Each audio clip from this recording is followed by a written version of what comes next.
Hi everyone. So today I want to talk about the nature of God. It's always a favorite subject of mine. So when I was walking in the wetlands this morning, I came across, I was standing and just suddenly noticed these small birds. I think they were starlings, and they were just flying. There must have been about 30 or 40 of them, and they were just flying round and round and round and round, and they were clearly not looking for food. They dived down and dived up and swirled around and came back again. And this went on and on and on for as long as I stood there. And I was thinking how wonderful it is that these birds are just so free and to just fly. What a beautiful thing it is. And I even got captured into the flying myself. And then on the way back home again, I came across this dung beetle. And there it was, struggling with this big piece of dung in front of it and moving it around through the grass, which was incredibly difficult. But it continued to do that. And every now and again it would kind of dig a hole, and I wondered why. And then it would continue. And then eventually it dug a deeper hole and took that dung into the hole. And I was thinking again, wow, that's amazing. That there is such a thing as a dung beetle to carry this dung.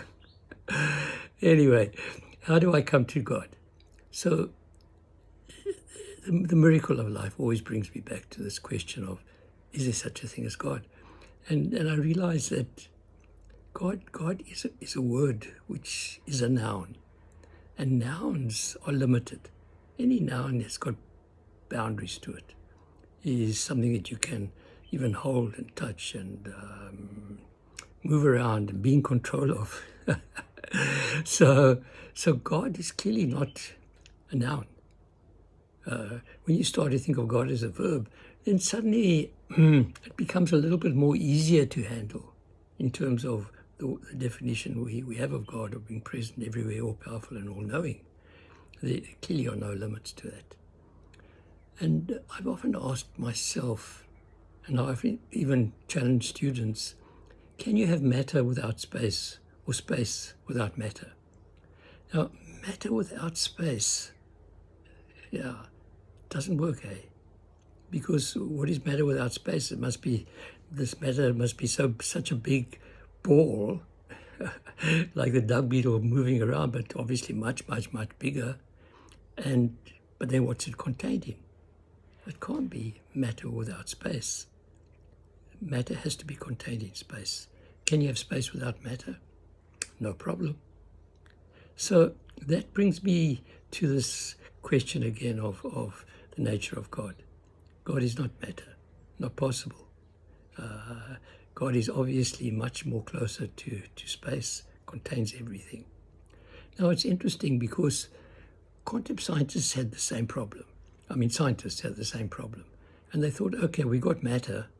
Let's keep breaking matter up until we come to the basic building blocks of matter. There must be some kind of basic building blocks upon which matter developed. And so that's what they did. They took matter and they started to break it apart. And eventually they came to atoms, and then they came to molecules, and then they came to particles. And particles weren't even matter anymore. They were just bundles of energy, information. And they kept appearing and disappearing. So while originally scientists thought, okay, the basic building blocks of matter are particles or atoms. And of course, as they keep going deeper and deeper, they discovered that even these atoms could be broken up further, and the particles were appearing and disappearing. And so in the beginning, they thought they were just disappearing into the space, which was empty. So it didn't quite work. That empty space produced all these particles, because the particles were disappearing and then appearing. So where did they disappear into, and where did they come out of? Well, originally they thought it was just space, empty space. Didn't make sense. So because it didn't make sense, scientists started investigating it further. And what did they eventually come to? Then they came to what they called the quantum potential. And the space that particles disappeared into was called quantum potential. Quantum potential is totally empty. but full of potential. And what a beautiful, magnificent name for God. Totally empty, but full of potential. And that's the reason why quantum scientists, a lot of the real frontier Nobel Prize winners, quantum scientists, started to ask this whole question about the nature of God. And they started to have conversation with indigenous healers and philosophers, and because they recognized that there was something out there that was not what they expected and was a little bit strange, because matter was all made of particles appearing and disappearing into the space. And so I have this lovely vision now of quantum potential, or God, breathing out, and the whole universe appearing. And then God breathes in, and all the universe disappears back into the quantum potential, into the heart of God. Because most quantum scientists don't like to use the word God, so they avoid it as much as they can. But nevertheless, they talk about Max Planck, for example, who was the father of quantum science, said in his Nobel speech, I think it was, that I've been examining matter all my working life, and I can tell you one thing, he said, there's no such thing as matter. There's only energy information. Energy information, that's all there is. But, he said, and many people don't know what he said but about. He said, but there has to be some kind of intelligence behind it all. So matter is energy information. Energy information keeps disappearing into the quantum potential and coming out of the quantum potential. So what a beautiful name for God, quantum potential. Empty, but full of potential. So, I mean, that's interesting. So one can think about infinity in the same kind of way. Infinity, does it come before finite? Can you have finite without infinity? Well, that's an interesting question. So infinity's got no boundaries. It's unlimited. It's nothing. And yet full of potential again, full of potential of the finite.